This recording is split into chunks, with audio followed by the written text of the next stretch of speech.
और प्राचीन चेतावनी। भारत के उत्तरी छोर पर स्थित शिवालिक की पहाड़ियों के तल में एक छोटा और वीरान गांव बसा था जिसका नाम रामपुर था।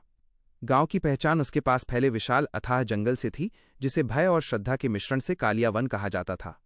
मान्यता थी कि ये वन सिर्फ पेड़ों और वन्यजीवों का घर नहीं था, बल्कि ये सदियों पुराने एक अभिशाप को भी अपने भीतर समेटे हुए था। रामपुर के लोग जीवन जीते नहीं थे, बल्कि डर के साए में हर दिन गुजारते थे। उनका मानना था कि कालिया वन की सीमा पर एक अदृश्य शक्ति का पहरा है, जो रात होते ही सक्रिय हो जाती है। गांव के मुखिया वृद्धा रामदेई अक्सर बच्चों को चेतावनी देती थीं, बेटा, सूरज ढलते ही वन की ओर मुंह भी मत करना। जिसने लालच से उस सीमा को पार किया, वन प्रेत ने उसकी आत्मा को वहीं दबोच लिया। इसी गांव में एक युवा और उत्साही वनस्पति शास्त्री आर्यन रहता था। 24 वर्षीय आर्यन ने शहर से अपनी पढ़ाई पूरी की थी, पर उसका मन हमेशा अपने गांव और इस रहस्यमयी जंगल में लगा रहता था। उसने कई बार वन की सीमा से अनोखी जड़ी बूटियां और ऐसे फूल देखे थे जो दुनिया में कहीं और नहीं पाए जाते थे। आर्यन का लक्ष्य स्पष्ट था, कालिया वन के अभिशाप और रहस्यों के पीछे की वैज्ञानिक या तार्किक सच्चाई को उजागर करना। 2. प्राचीन नक्शा और आधी रात का सफर। एक सर्द रात आर्यन अपने दादाजी की पुरानी संदूकों को खंगाल रहा था। उसे कपड़ों के ढेर के नीचे दबा हुआ पीले पड़ चुके चमड़े का एक टुकड़ा मिला। ये एक पुराना नक्शा था। उस पर हिंदी नहीं, बल्कि संस्कृत और स्थानीय पहाड़ी भाषाओं का मिश्रण था। नक्शे के केंद्र में कालिया वन के ठीक बीचों बीच एक चिन्ह बना था, एक उल्टा त्रिशूल और उसके नीचे एक गोल घेरा। नक्शे के किनारे एक प्राचीन चेतावनी लिखी थी, जहां भय का अंत वहीं सत्य का पथ, केवल पूर्णिमा के तीसरे पहर में ही सुरक्षा चक्र खुलता है। आर्यन ने हिसाब लगाया। अगली रात ही पूर्णिमा थी और तीसरा पहर आधी रात के आसपास शुरू होता।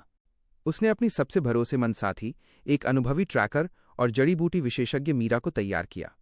मीरा गांव की बहादुर लड़कियों में से एक थी, जो कालिया वन से उतना ही डरती थी जितना उसका सम्मान करती थी। निश्चित रात, जब पूरा गांव गहरी नींद में था, आर्यन और मीरा ने अपनी यात्रा शुरू की। उनके पास टॉर्च, रस्सियां, कुछ खाने का सामान और सबसे महत्वपूर्ण, आर्यन का प्राचीन नक्शा था।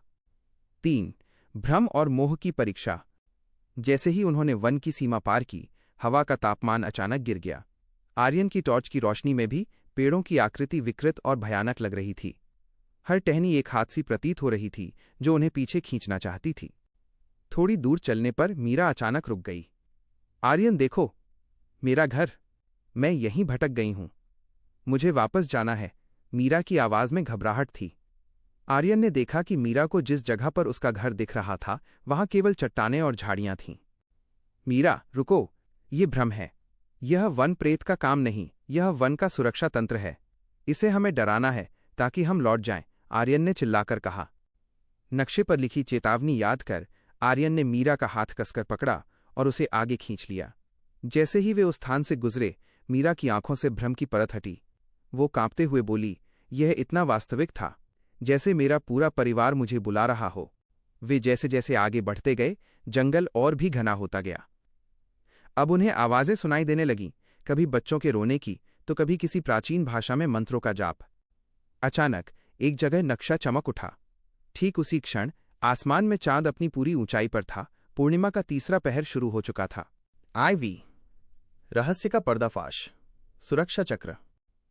नक्शे के केंद्र में दिखाया गया उल्टा त्रिशूल उन्हें सामने एक टूटे हुए पत्थर के स्तंभ में दिखाई दिया। आर्यन ने स्तंभ को ध्यान से देखा और महसूस किया कि ये एक दरवाजे का बाहरी हिस्सा है। आर्यन ने अपने बैग से एक छोटा धातु का औजार निकाला और उल्टे त्रिशूल के पास लगे एक छोटे छेद में डाला।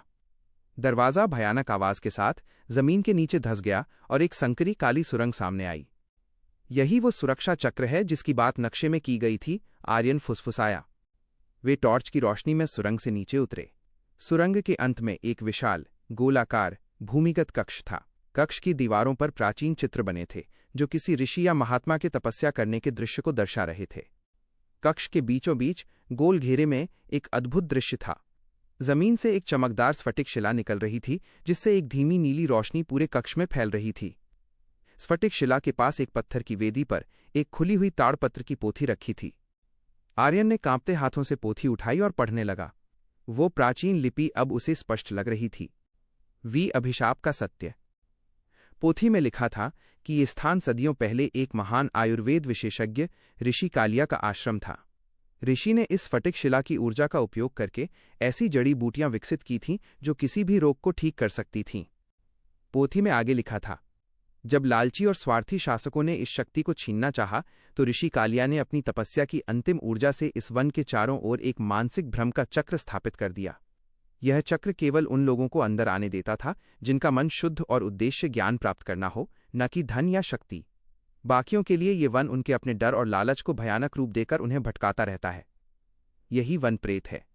आर्यन और मीरा को एहसास हुआ कि कालिया वन कोई शापित जगह नहीं थी, बल्कि ये लालची इंसानों से अपने पवित्र ज्ञान की रक्षा करने का एक सुरक्षात्मक तंत्र था।